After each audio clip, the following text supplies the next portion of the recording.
Good morning, good afternoon, good evening, wherever in the world. Thank you so much for joining us today in the Harvard Business Analytics Program's Beacon Thought Leader Series. This is our first kickoff event around the Beacon Thought Leader Series. And I want to just walk you through what the program is about, what we're hoping to accomplish today, and really delighted that all of you are with us. So, the Beacon Conference is a new initiative that is coming out of the Harvard Business Analytics program.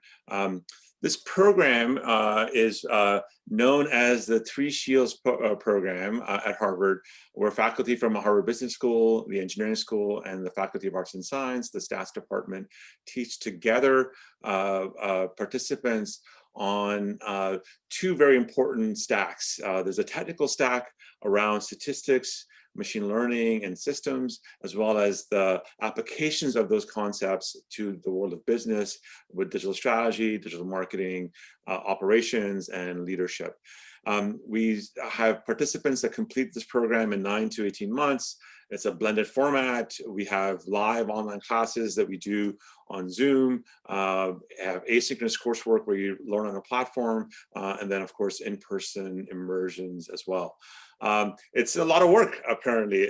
So I'm the faculty chair, I'm Kareem Lakhani, and as you'll hear from our participants that, you know, we keep the rigor high, but we also accommodate the fact that all of you are leading busy lives in this space. There's a deadline coming up for those that are interested in the program to apply for November 2nd, so you can join us in January. Just a brief overview of the class profile.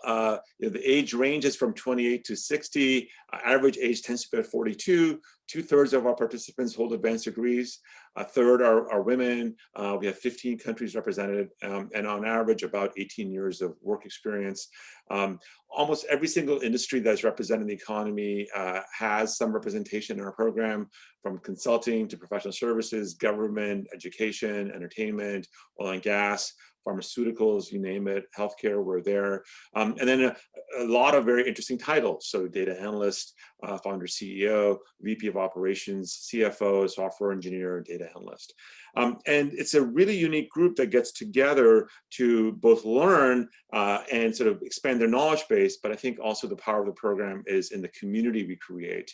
And this Beacon Thought Leader series came about from our conversations with our participants to say, it's great that we're getting all this material and we're like learning a ton, but we want to do more. We want to do more as a community. We want to engage better with the rest of the world as well. And so that hence the idea for us to build this Beacon Thought Leader series and to have you all see it, what we do a bit inside the program, but as a systematic way for us to build a community of lifelong learners around this topic space. So just as a preview as to what's coming up in the future, we have the next seminar on this topic is going to be with Sinan Arul, who's a professor at the MIT, on his new book on Hype Machine, which is very much needed right now in terms of what's happening with the election. That's on Friday, November 13th. Then in January, we have a case study on Moderna that we're going to do on LinkedIn Live.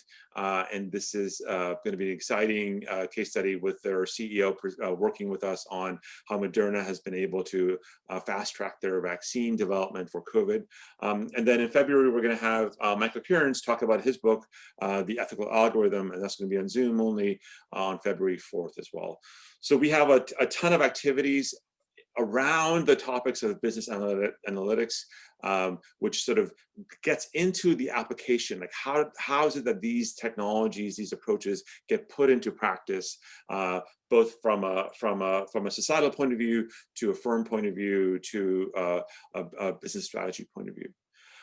So just to do a quick introduction, I'm just delighted to have participants from our program with us in our conversation coming up with Ronald Kaloubi. So let's just do quick 30-second introductions, and let's start with Ardina Sula. Welcome, Rana, to our amazing event, and and we are thrilled to learn about your journey in a live event with us today. Currently I work for an ed tech company, and our company is working on building a community of learners and success supporters. And I'm so thrilled to learn about the capabilities of emotion AI and using that in shaping our industry further. Thank you. Thank you, Ardina. Tanya. Hi, everyone. Thank you for having me, Kareem, and welcome, Rana. Thank you so much for sharing your motivational and captivating story with all of us. I highly recommend the book. It's a very, if you're looking for a motivational and inspiring story, please go grab Girl Decoded. I am joining you from Washington, D.C. today, and I'm the Director of Analytics and Innovation at AARP, which is the Social Mission and Nonprofit Organization. Apparently I got something in the mail recently from you guys too, because I'm approaching that age. Thanks, Tanya. It's a good thing, right? Judith. Hi, everyone. Welcome, Rana. I just finished your Audible book, and it was so inspiring, and it really got to my heart.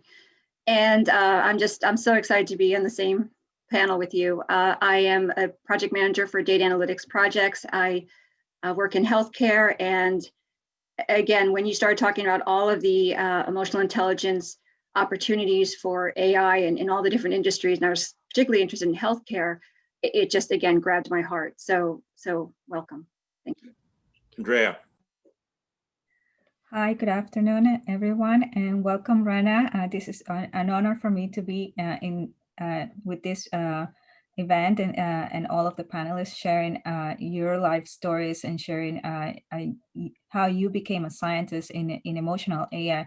And I'm a CEO for Just Protect SA in the sports industry, and reading your book gave me many ideas on how emotional AI can be adapted in the sports industry. And this is a really good book to read. It's not only motivational, it's a transformational in terms of culture, science, analytics, and we're gonna have a really amazing event here. Great, thank you. Demet. Hello, everyone. My name is Demet, and it's wonderful to be here today on this discussion. I loved your book, Rana. It's beautiful. It's amazing. And I am a graduate of HBAP, and I have my data analytics and AI consulting company named Crimson, and I have a PhD in material science and applied physics. And I also worked at Harvard as an associate researcher at CS, at School of Engineering and Applied Sciences and Applied Physics. So it's a pleasure for all of us to be here today. Thank you. Thank you. Yolanda. Thank you, Kareem, and welcome, Rana. It's a real honor for me to be here. Rana, your book, I've not had the pleasure of reading the entire book, but I did read chapter 1. And I connected with it for several reasons. Like you, I was raised in a different country. I was born and raised in India, came here for my graduate studies at Rice University, and eventually settled here like you. Years later, for the last 20 or so years, actually, my husband and I have run a small analytics consulting business in Houston. And I'm really thankful for this opportunity to be on this panel. Michelle.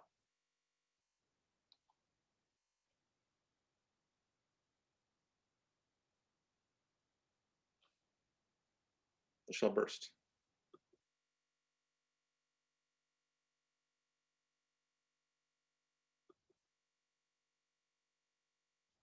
Okay, can you hear me now? Okay, sorry about that. Technical issues. Thank you, Kareem and Reina. I also enjoyed your book. It was very interesting. I particularly was interested in the aspects where your emotional AI was used in healthcare, because that's the field that I'm in. I'm Director of Strategic Innovations for DSS Incorporated, and we are in healthcare IT. So I'm anxious for the discussion and to learn more about the healthcare applications. Thank you. Ashley. Hi, everyone. It's wonderful to be here, be a part of this panel with many of my colleagues from HBAP. I am a Harvard Business Analytics graduate. Rana, I'm really honored to be here with you today. I actually saw you speak in Boston at an event at Harvard last year, and I was so inspired by you. So when your book came out earlier this year, I was excited to get a copy of it. I haven't quite finished it yet, but everyone, it's Girl Decoded. It's a phenomenal read so far. You're such an inspiration to women. So I'm really excited to hear what you bring to the conversation today. I am the founder and CEO of Jaw Analytics, and it started this year, and I really focus on bringing analytics to small and mid-sized companies. And reading this book has helped me frame out some of those more important questions as I build my business. Amanda. Thank you, Kareem, and thank you, Rana, for joining us. It's a pleasure to be with you today. You're very inspiring to all of us women, with the exception of Kareem joining us today in AI, so thank you again. I work in marketing, campaign operations, and analytics. I'm based in New York City for SiriusXM, and I dabble in AI in that field with 360L and other technologies we have rolled out at Sirius, as well as in the past at Macy's with markdown optimization technology and machine learning. And I'm very excited to be on the panel today and honored, and I'm very excited. Thank you. Len.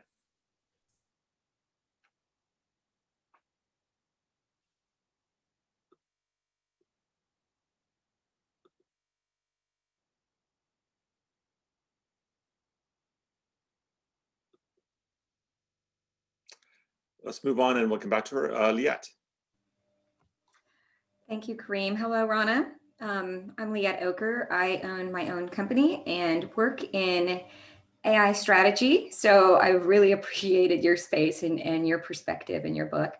Currently, I'm working with a global chemical company on their strategic data and analytics and AI strategies. I also going to plug a course that's coming up. I'm working with Kareem and Marco on an Age of AI course based on their book. So really excited about this talk. Thanks, Rana. Kathy. Thanks, Kareem. Hi, everyone. Rana, it's great to meet you. And Kareem, thank you for hosting. I'm Kathy, and like Liette, we are graduates of the HBAP program, first cohort, have to represent, of course. I am the head of corporate development for a financial technology firm called On Deck Capital, and I focus almost solely on mergers and acquisitions, investments, and other strategic initiatives within the firm. On Deck Capital focuses on small business lending, and I've spent the last 2 years at this firm. And as you can imagine, underwriting technology and financial services has faced such scrutiny as machine learning and AI have gained acceptance in the industry. And it's wonderful to read your book, and it's personally motivated me to continue to ensure that the human factor still has a voice in the most critical financial institutions. So thank you, and it's great to be here. Roshan. Thank you, Kareem. Welcome, Rana. I'm Roshan, based in Houston. I am a data analytics consultant working for a chemical company. I'm currently enrolled in the HBAP program. It's an honor to be a part of this discussion. And Girl Decoded, it's a must-read book, I would say, for all the women in the technical world. Thank you. And I would say also for the men as well. Thanks, Roshan. Anuradha. Hi, thank you, Kareem. Welcome, Rana. My name is Anu, and I'm honored to be part of this panel. I'm working in the social impact space. I'm with a technology background, love to use technology to help small companies, small nonprofit scale. And your book has been absolutely fascinating, captivating. I listened to the Audible version. You have, it's beautifully narrated. It's a must read or listen for all the audience here. Thank you. And then finally, Fernanda. Hi, good morning. I'm Fernanda Chavez, and I currently live in New York City and am deployed supporting the California wildfires. So it's an East Coast, West Coast thing. I work in program analytics and have a background in enterprise systems and next gen. Rana, absolutely loved how you wrote this book and how you created that parallel of development of product and concept along with your life. Thank you. Thanks, Fernanda. So, so the plan for today is that we're going to have Demet introduce Rana, and then we'll be in a conversation with me sort of fading in the background and Rana running the show and asking questions, and then we have questions, of course, from our panelists that will weave into the conversation. So, Demet, why don't you go ahead and give Rana the right introduction as we kick off our conversation. So welcome everyone to our Beacon Leader series again. So it is an honor and pleasure for me and for all of the women on this panel to introduce you to one of the most amazing women in our century. She has not only received a PhD in computer science, but she also has built a company at the same time, has raised 2 kids. And she has written an incredible book about her journey. Her company Effectiva has just received in total of $53 million and is considered one of the strongest companies working in the space of emotion and AI. Please welcome Rana El-Koubi for us. Thank you, Demet, for the introduction, and thank you, Kareem, for having me. What an inspiring group of women to be part of in this conversation today. Yeah, and my sense is, I mean, on the one hand, you go like, why would we do a session on women in AI? And it feels like, are we sort of genderifying AI as well? But my sense is that, in fact, we have to have these conversations because as AI becomes critical to everything we do in our lives, from the time you pick up your mobile phone, the time you use your car, to the time you get to work, when you used to get to work, or when you're on Zoom, AI is everywhere. And if we don't think about how we develop AI, how we deploy it, how we improve upon it, and we don't think about having lots of perspectives on it, I think we're going to be in a world of hurt going forward. We already are in certain cases in a world of hurt.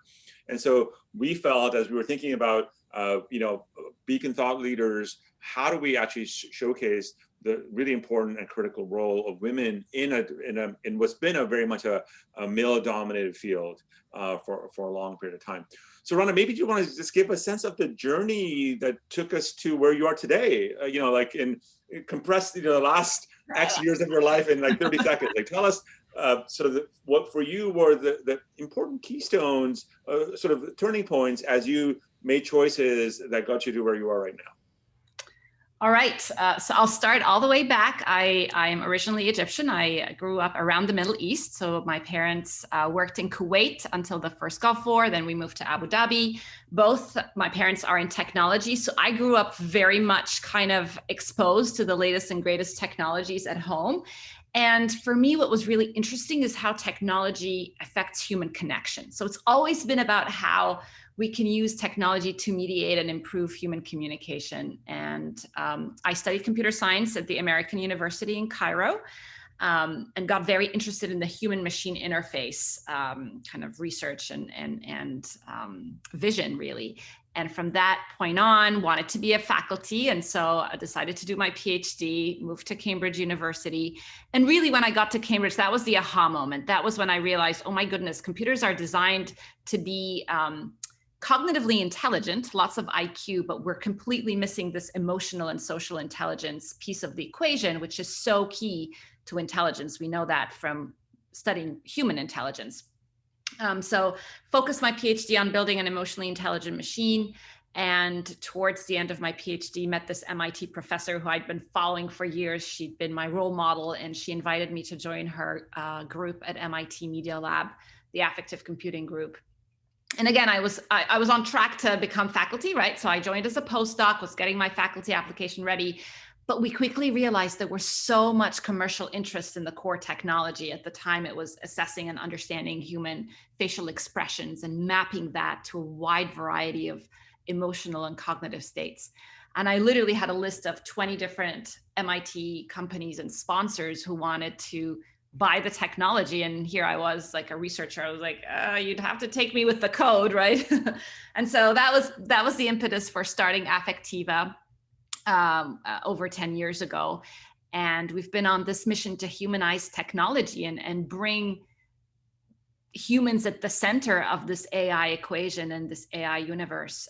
Lots of applications of the technology. I'm sure we're going to touch upon that. But what is really key for me is the ethical development and deployment of these use cases across different, often multi-billion-dollar industries, and doing that with the, again, with the human first, centering it around the human. So that's kind of very quickly my story. And I've been here full time. So I started at MIT in 2006, but then I moved here with my kids, 7 years ago, and we've made Boston our home. That's fantastic. So maybe so you're breaking the mold in two ways. One is entering a technical field where we know that in computer science and AI there's just a paucity of women, right? So like your confidence in saying, hey, I'm gonna go get a PhD in this field dominated by dudes, and then secondly also doing a startup, right? Like again, that's even more gendered, right? Like CEOs are startup CEOs, technical startup CEOs are even more gendered. So what was like, did you even think about your gender? Like you were doing something different, or was this just like, this is what I do, like this is what I'm going to do? Like tell us about that part of your journey, both the technology side, getting a PhD in this field, and then also deciding to do a startup, and how you thought about gender, who were your role models and so forth that allowed you to sort of take these leaps? Yeah, I have to say sometimes being oblivious and naive about it all is a blessing. So when I was doing computer science as an undergrad in Egypt, it was actually there was equal split in terms of the ratio in terms of female to male students. So that wasn't a problem. Although looking back, there was only one female faculty in the computer science and engineering department, and she became a role model and a mentor for me. So she was really instrumental in kind of saying, yeah, if you want to be an academic, you totally should be. When I got to Cambridge, however, there were about 120 or so PhD students, only 5 were female. And so this was when I realized, yeah, we have an issue here. And the 5 of us got together and we started a club, like a group basically, and it's still going strong 20 years later with a lot more women, which is great. And so that was when it became kind of something I thought about.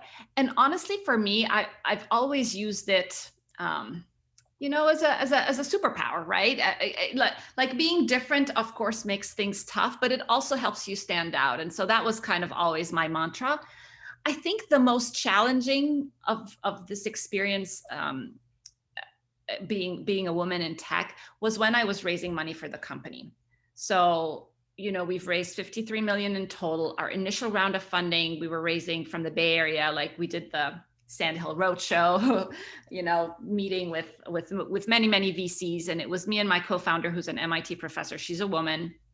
It was our first experience kind of raising money in this way. We had raised money for MIT for research, but not to start the company. And the very first time we were pitching maybe 30 or so investors, we never met a female partner or a female investor. It was crazy. And if you look at the statistics, they haven't improved much. Like less than 10% of venture capital is women. Only 3% of VC funding goes to female founded companies. I've now become more adamant to bring diverse investors to our table. And so the last round of funding, which was 26 million 2 years ago, I was adamant to bring in both female partners, funds with female partners, but also funds with people of color. And I'm proud to say that we were able to do that, but it took a lot of work. It was something I had to be very intentional about. So that's something I'm very passionate about. I think we need these diverse voices, as you said, Kareem. If AI is going to be so pervasive in our lives and so mainstream, it has to work for all of us. And the only way it works for all of us is if we have these diverse voices around the table designing and deploying it. So let me bring in Tanya. She has a very interesting question about your leadership style and how it might have evolved. So Tanya, do you want to ask your question? Yeah. So I just wanted to go back to that one point about, being a woman founder with co-female founders, right? You and so when you were going to raise capital in the first round, in the early stages with Rosa, I think, right? Ross, yeah. okay, Ross, sorry. You deliberately avoid using the E word, the emotion, right? So can you tell us about, that and were there other, prominent decisions that you made along the way because you are a female innovator, female technologist, and a female CEO? Yeah. So when we first spun out, we actually had a lot of debate on what to call the company, right? And we wanted to avoid the word emotion because we didn't want to come across as being very feminine. Do you know what I mean? Especially given that our audience, when pitching initially, was primarily a male crowd, right? So we used affect, which is a more kind of scientific and a broader synonym for the word emotion, and hence the company name Affectiva. If you look at our initial pitch decks, we kind of danced around the notion a little bit, right? Like we talked about valence, which is how positive or negative your emotion is, or arousal, which is how intense your emotion is, but we kind of try to avoid that word. So that was really interesting. Now, fast forward, for the last 5 years, there's been a shift in the industry, right? People are recognizing the importance of emotional intelligence and how emotions play an important role in decision making, right? And how we learn and how we connect and how we build trust. And so I'm owning it, right? Like if you look at our company branding, it's very much like, I'm a female founder. This is a female founded company. Like, our branding is pink, right? Yes, I love the pink. When you look at, I called it our pitching uniform.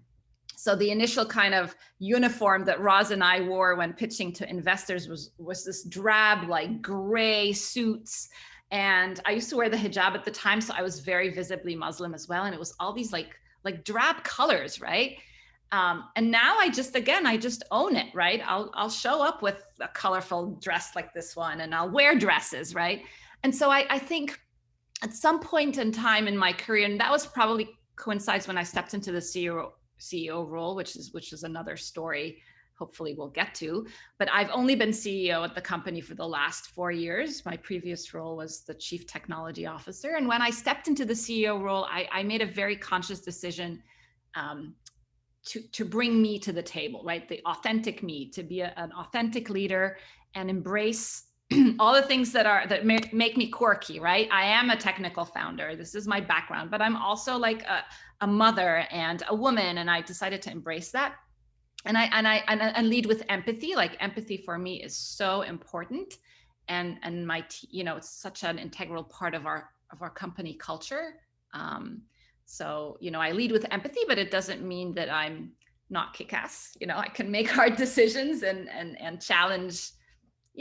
Challenge decisions and be assertive, but I start with the empathy first, and that builds human connection. And so just building on what Tanya had asked, like how does your leadership style evolve, you think, from CTO to CEO in this area? Like what are the lessons you might have learned about you as a leader now as a head of the company, not just in a support role? Yeah, and maybe I can share the story of how I stepped into CEO. So when we started the company, Roz and I, with the nudging of our initial investor, hired a seasoned business executive to be the CEO.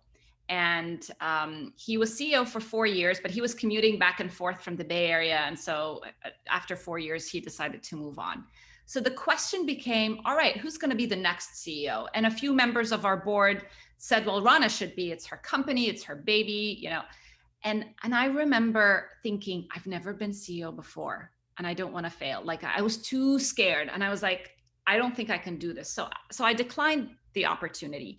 At the same time, our head of sales, who had only been with the company for a couple of years, and he had never been CEO either, he was like, I'll take it. So classic. So he became CEO in 2013. And he and I built an amazing relationship based on trust. But in 2015, I gave my TED talk and I was flying back home, and I reflected, and I realized that we had almost kind of lost track of our initial mission of building this human emotion AI platform and really bringing it to the world. And I remember going on Google and kind of Googling, what are the roles and responsibilities of a CEO? And it was like, raise money for the company, check. Hire the team, check. I was very involved because we're primarily an R&D AI company, so I was very involved in hiring. Be the custodian of our core values and our vision, check. So literally I went through the list and I was like, I'm doing the job already. And I mustered a lot of courage, and I went to him and I said, hey, I would like to be your co-CEO. And he was like, that's a really dumb idea. No. The more we talked about it, the more I realized that I actually wanted the role, right? And after a few back and forth, we decided to take this to the board. I didn't want to go behind his back. It was important to me that we work through this together, and took it to the board, and it was a unanimous vote. And I became CEO. And I think the biggest learning for me is again, this core value of human connection. Like for me, the thing I'm probably most proud of in everything I've done, other than raising my 2 kids, is just seeing the professional and personal development that my team has gone through. Like we have people who've been with the company for almost 10 years, and just seeing them progress in their careers, and now they have families. A lot of them didn't grow up in the US, but they've made the US home. So I take a lot of pride in that. And I think realizing that I have a say in this, and also realizing that I can be a platform for change beyond the scope of the company. So that's been something I've really learned, right? I can be, and that's one reason why I wrote the book. I realized that, yeah, I can be a platform for empowerment, and I also can be a platform for shaping where AI goes next and how can it be built, which I didn't think. You know, I remember when I got approached to write the book, I was like, really? I don't really have anything to say here, like, you know, and yeah. So I've had to work through my brain a lot to get rid of this Debbie Downer voice of doubt.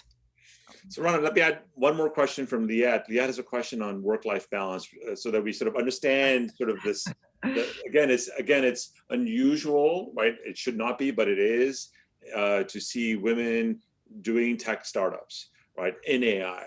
And so I think it'd be great to get a bit more on this story. So Liette, why don't you ask your question? Thank you. So one of the things that really resonated with me in the book is I too have this little, not a Factiva size, but a little company. I'm doing my own thing. And I'm also a wife and a mother of 2 kids, and it is a balance. And at the end of the day, you might have grown up in Egypt. I grew up in the US, but at the end of the day, I still am taking care of the home and doing some other things. And when I did your audiobook, and when I listened to it and your voice and your passions for things, I just have a quick question for you.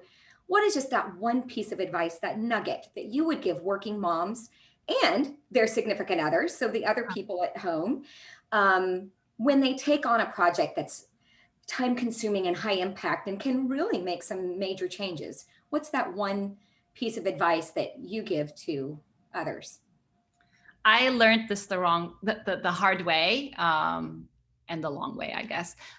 Make time for yourself. Like, make time for yourself. I literally had on the list of priorities, I came last, and I never slept. I didn't make time to sleep well, eat well, exercise. I never exercised for many, many years because I was like, I don't have time.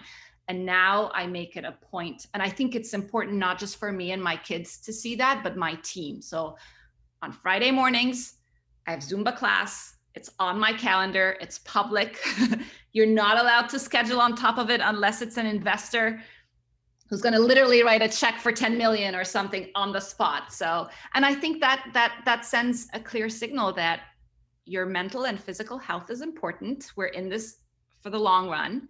And yeah, so I think that's my single most kind of actionable advice. Great, and thanks. I will also say, I mean, people don't talk a lot about that, and I think we should have conversations around this. Having a business is mind consuming, right? It's not just time consuming. It just like eats your brain. It's so hard for me, even 10 years on, to switch Affectiva off. It's like I talk about it during the day, during weekends, with my kids, right? And in retrospect, there were times when I probably, the balance was out of whack. I mean, I remember, you know, we went on a family vacation, I think it was 2011, and we were in the midst of raising a new round of capital, and we were in Lake Tahoe. And I literally was holed up in our little condo the whole time. I didn't go out with, so my ex at the time, my husband at the time, took the kids out for skiing. And I was just on conference calls the whole time. And I look back at that and was it worth it? I don't think so. I mean, right? So having these like really honest conversations with yourself and with your partner around balance and how can you be more present, I think is important. Great. So we have a question from LinkedIn Live that actually that will help us also pivot towards what your company does as well. So this question, and by the way, those that are listening on LinkedIn Live, please don't hesitate to post your questions on the chat, and then we'll magically get it through to our Zoom conversation as well. So this question is about sort of this combination of empathy and traditional hard skills, right? In many ways, you are applying hard skills to emotion, right? But more on the leadership style, right? Like, how does it? The question says, it seems that the common perception is that these two skills are very separate. Empathy and hard skills, right, are in fact diametrically opposed, right? How can we combine the two better and more often? And what's your view about sort of this sort of what appears to be often a paradox or inconsistent views about sort of the hard skills and the empathy side of things? Yeah, and I will acknowledge that I think my empathetic leadership style is often mistaken as weakness or like being, you know, nice and weak, and I really don't believe that that's the case. The way I like to think about it is, again, first and foremost, I lead with empathy. So I start any conversation, any partnership by trying to understand the other person, where they're coming from, and really like having a genuine interest in the other person, and also leading with vulnerability, right? Like, you know, to encourage reciprocation, you have to share first. And so I found that really works. And again, it's not just in how I lead my company, my team, but it's how we partner with our clients and our strategic kind of investors and partners. But that doesn't mean that I can't apply analytics and data and make the tough and hard decisions. I mean, even through this pandemic, we've had to make really hard decisions as a team. We've had to lay off, you know, key members of our team, which sucks. But I had to make that decision, and I think leading with empathy and explaining why we had to do that, and transparency. I actually think transparency is really key. It's a key component of empathetic leadership, because you have to communicate openly, and I believe in collective intelligence. If people have the facts and the data, and they believe in this connection and trust, then they're empowered to make smart decisions. It's not just the decisions coming from the top down. You empower people to make their own decisions in their kind of respective areas of expertise. And I believe strongly in that. So. I also think that, again, you know, I mean, I think this is like, us guys can also learn from that as well, right? It's not a gender, as the only guy on this call. It's not for me. It's like, it's not a gender thing. In fact, this is something that, you know, it's like humanity. Like, that's how you're working with people, and I think conflating sort of empathy for weakness is the fault of the others, right? And we shouldn't get trapped in that. Can I build on that? Because I think that's really important. It may be the case that there are more women leaders who are empathetic. I haven't seen the numbers, but I will say that there are a lot of male CEOs and leaders who practice empathetic leadership in amazing ways. And one person that comes to mind is Eric Schoenberg, who is the CEO of Mancero Ventures, the mother company of Fast Company and Inc. magazine. he's incredibly empathetic. I mean, and he and I often compare notes on how he does that, and it's wonderful to see. So this is not just about females, you know, leading this way. I do believe, like you said, we need everybody to embrace that. Yeah, yeah. So let's go into your company now. So, you know, Emotion AI, and I'd like to get Michelle to ask you the first question about sort of applications of Emotion AI in the healthcare space. Michelle. Yes, I found it very interesting. I'm in healthcare IT, and so this was something that just really, you know, hit me as being very interesting. You spoke in your book about numerous healthcare uses. I mean, you talked originally about autism, of course, but there were other healthcare issues as well, including the way facial changes and changes in vocal tone and things like that could help to identify early stage diseases, you know, various different conditions and the progression of those diseases. And I'm just really curious about where you're going with that, how far you're able to take it, and what kind of physician adoption of this kind of a tool. You know, are they adopting it at this point, or are you still a little bit ahead of the curve? How is that going for you? Yeah, I first of all, I believe that there are transformative and huge potential applications of this technology and technology like ours in the health tech space, in the health space.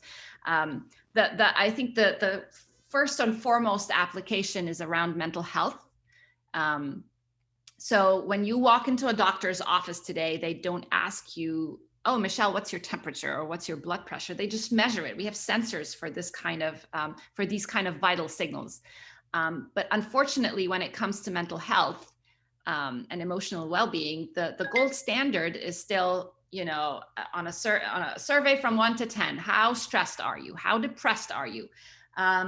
How much pain are you in? How suicidal are you? And we know that this data is very subjective. It's not reliable.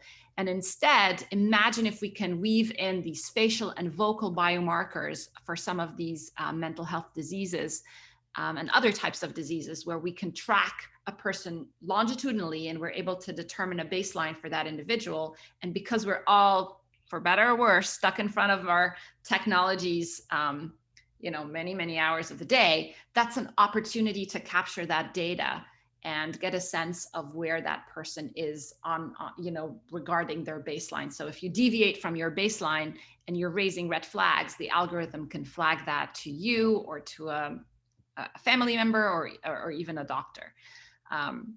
So I think the core technologies there, the go-to-market is very unclear to me. So we've done, I will say our company does not focus on the health space. We do try to support partners by licensing our technology, but it's not something that we've gone like, you know, deep in. I still think there's an amazing business opportunity there. The go-to-market is unclear to me. So for instance, we've partnered with pharma companies that are piloting some medications, but also non-medication approaches to mental health.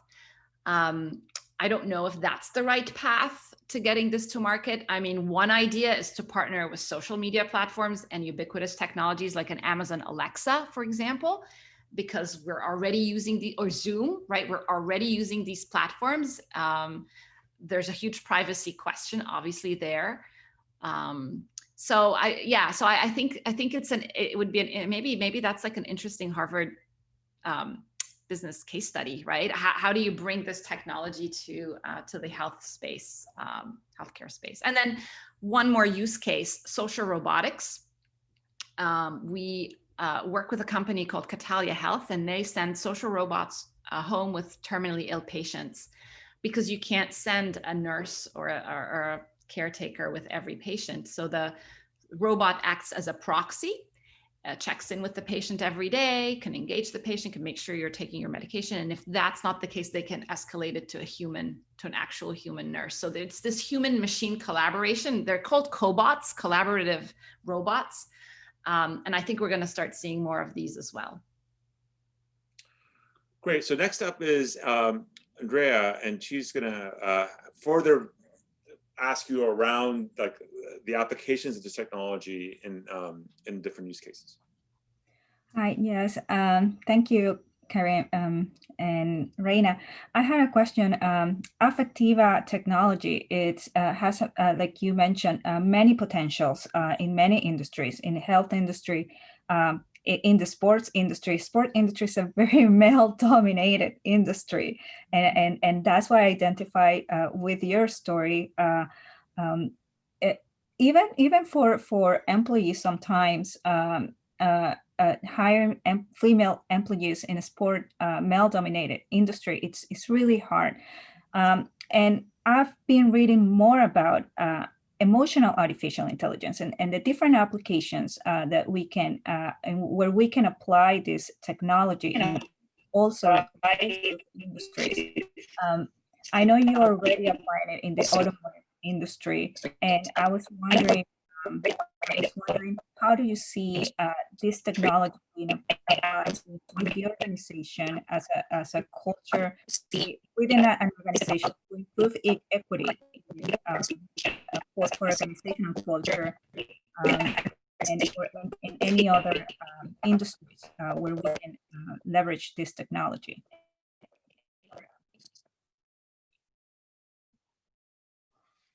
Hello, I think Reina, it's... I think Rana dropped out for a second. I think she's just rejoining us. Okay. Hey, Rana. Hey, all right. I think my laptop decided to die on me, so I'm gonna do the last few minutes. Here. Fine? Yes, you're fine. Can you hear me fine? Yes.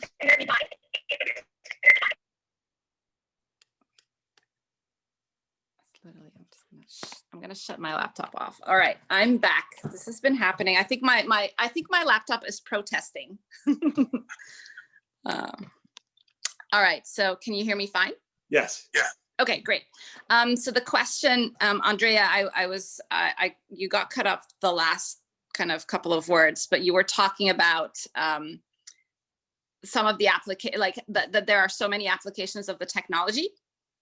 Yes, yes. My question was around in what other industries this technology can benefit from, including organizational culture, in the sports industry, even chip sensors, like wearable chip sensors to capture emotions. How do you see that happening?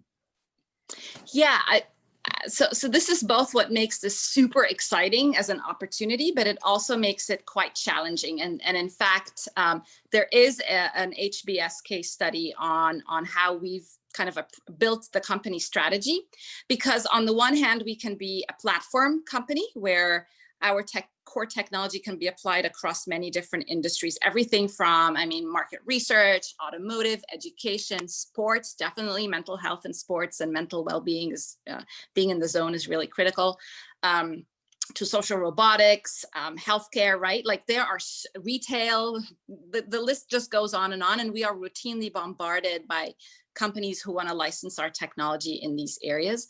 The problem we found with this approach is that it's almost like there's 70% of the technology is common, but there's 30% that we need to customize per industry.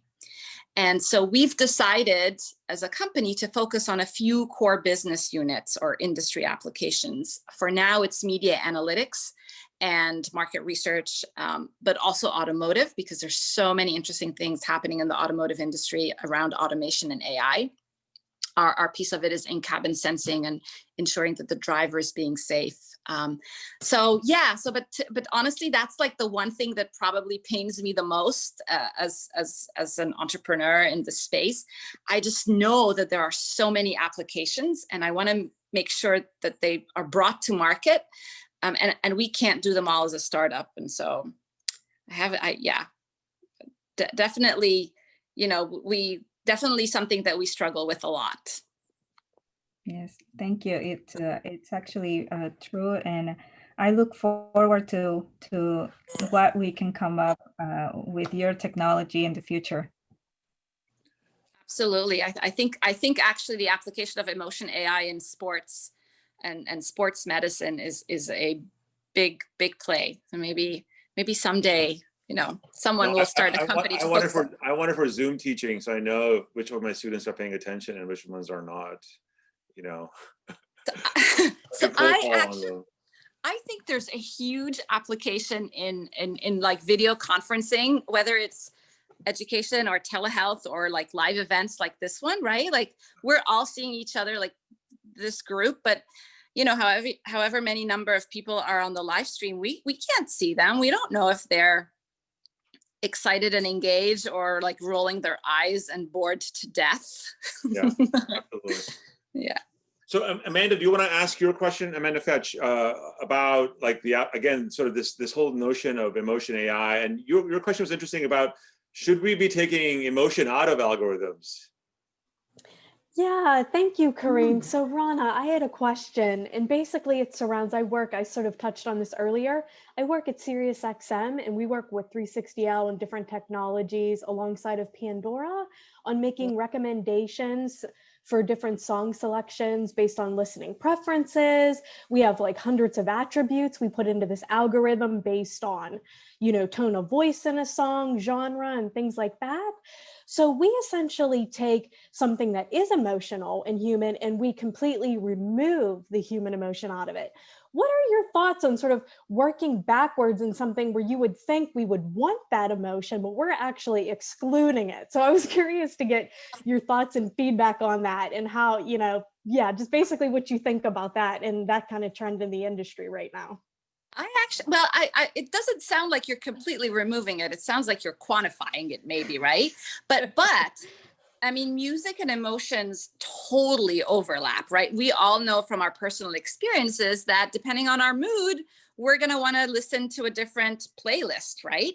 And so imagine if your car or your device have a sense of your mood, and it can personalize a playlist based on how you're feeling, right?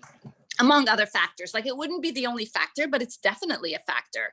Do you want to be pumped up and you're excited, or are you down? You want something to like, kind of empathize with you. Like, I think there's a lot of actually opportunity kind of in the world of music and music recommendation and content recommendation in general. Yeah. We should talk. Great, thank you. So I want to next ask Anu to sort of, she has a view of like the future, but Anu had a question about that. So maybe Anu, you want to ask that question? Yeah, it's absolutely fascinating the number of applications it has, and I also see you as something who has a vision. I would love to understand your vision for emotion AI 5 years from now, 10 years from now, and what is that one impact you would love to see? That's an awesome question. So I believe strongly that the default human-machine interface is just going to be based on conversation. We're already seeing that with Siri and Alexa and Google Home and whatnot. But it's also going to be perceptual, and it will ultimately interact with humans just the way we interact with one another. So finally, computers will interact with us on our own terms as humans, not on their own terms. And I think that's going to manifest, it's going to become ambient, right? It'll just manifest in all the devices around us. So my favorite example is, imagine if your fridge had, if your smart fridge had a mood chip, and it could detect if you are stressed or anxious because you have a big talk coming up or a big deadline, and you're gonna go get your 5th pint of Ben & Jerry's ice cream, and it says, nope, Anu, you've had too much ice cream, and it locks down, right? So I think it's just gonna manifest in all of the smart devices around us. And that will not only kind of reimagine or transform human-machine interfaces, but I really believe it'll help us build better human connections, especially online, where, there's an empathy crisis going on right now. We dehumanize each other when we're on social media, or when we're connecting on Slack or via email. And so I think there's a way to do this better, where we incorporate our emotions and our social signals just the way we do when we're talking to each other in person. The thing where I feel like there could be the most impact, I mean, the work we're doing with cars can be very impactful, lowering deaths and from distracted or drowsy drivers. And then mental health, again, I think that's an area where if we fast forward and we can intervene sooner and maybe prevent incidents where people are suicidal, and we divert that. Like, I think that could be very impactful. Rana, any algorithm that comes between me and my Rocky Road Haagen-Dazs ice cream, they're gonna have a fight on their hands. Nope. So no way to stop me from having my bite of Rocky Road. Ariana, you had a follow-on question about the future and how that connects. Yes, Rana, in your book, you talk a lot about, the importance of sharing the data and software with other researchers. And how important was that for your first mind reader project at Cambridge? And, I wish I had access to your emotion AI when I was doing my PhD research and building assistive technologies for students with autism.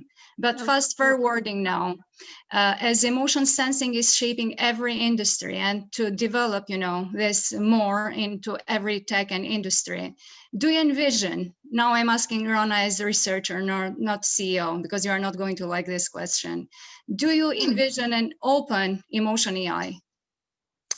Oh, for every researcher to have access. Yeah, I actually think this is a great question. So I'll answer the first part first.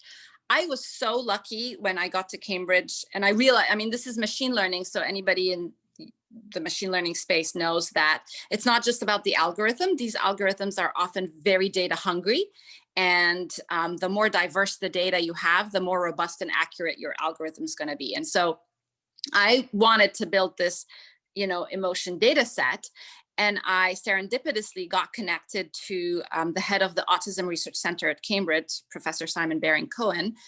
He's Sacha Baring-Cohen's cousin, Bharat. He's Bharat's cousin. And he at the time was building a database to help autistic kids read these different, he had around 400 different emotional and mental states. And I remember meeting with him, and I was like, do you think I can use your database? Because it would have taken me years and millions of dollars or millions of British pounds to build this. And he said, absolutely. And he ended up giving me access to that database, and it was transformative for my research. So I think it's so important that whether we're in academia or industry, that we share data, because that's how we advance the field. We try to do that. Not all of our data I think it's important to respect privacy too. So for a subset of our data, we have permission to share it publicly, and you can go to our website and, sign kind of an agreement to get access to it. So I think that's important. We also have a policy where anybody on our team has permission to publish our research and talk about the how, like, how do we build this? How do we annotate the data? How do we assess accuracy? What is the algorithm based on? So I think transparency is really important there, because again, we need to be pushing the whole industry forward. We have debated how much of our stuff should be open source.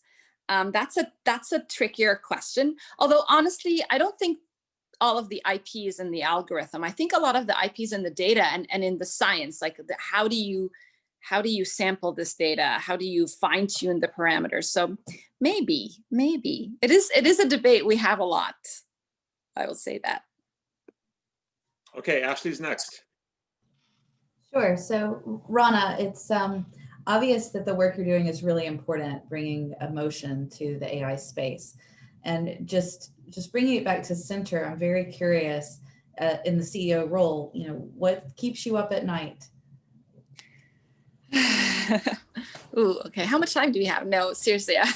I think the number one thing that keeps me up at night is to make sure that we are well capitalized to kind of fulfill all of the potential of the technology. So I think that's kind of the number one thing that's just always at the top of mind for me. I also think a lot about the ethics of all of this. I really do. I mean, it's so easy, especially a lot of you are owners of small businesses, right? It's so easy under the pressure of, closing a partnership or a deal or meeting a milestone to forget about the broader stakeholders in this, which is society at large. And so I make it a point to spend a good deal of my brain power on the ethics of all of this and training the next generation of AI leaders and thought leaders so that they can also think about the ethical implications of this and the unintended consequences. So that's something that's important to me. And it's, again, weaved into our culture. So part of my executive team's bonus plan is tied to ensuring that we are mitigating algorithmic and data bias. So you might think it's something that's so in the weeds, but I wanted to make sure that it is top of mind for us as a team. We can report back to our investors on this, right? And so it's signaling what matters. And to me, it's not just about, obviously we have to drive revenue and all of that, but we also have to do this right. And sometimes those are in conflict with one another. And we have to acknowledge that and be mindful about that. Great. Kathy Gao has the final question, and then I'm going to summarize a bit, and then thank you formally. Kathy. Thanks, Kareem. So Rana, part one of your book starts with a quote that we raise our girls to be perfect, but we raise our boys to be brave. Right. And I can't speak for everyone on this panel, but I would say that myself personally, as I was learning to become an executive in the financial services space, I've had to unravel and unlearn a lot of my own nurture in order to succeed in the world that we are operating in today. And there's hardly, frankly, a day that, passes by when we are not given another article about leadership, about how we can achieve equality faster in this world. There's just a lot of noise out there. And my question to you is, how, in the midst of all this noise, with your background, with your personal journey as a CEO, how did you find your own voice in this world? And how did you steadfast hold it to it in times of uncertainty?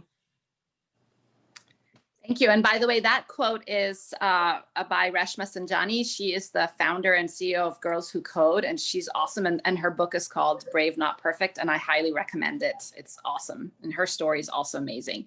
Yeah, how did I find again, for many, many years, I just thought I didn't have anything to say, honestly. And it's only in the last few years that I've started to share my story, share it openly and vulnerably, and be honest about the challenges of being a female entrepreneur. I've also committed to paying it forward and paying it back. A few people have been amazing mentors for me, and they've taken, my PhD advisor and Ross Picard, my co-founder and mentor, they've had to take a risk when they brought me on board and transform my life, right? And I'm so grateful, and I feel that I have to pay this forward. So I'm now part of an organization that I encourage you all to check out. It's called All Raise. We're on a mission to bring more funding to female founders and female funders. And it's all over the US. I sit on the Boston Steering Committee.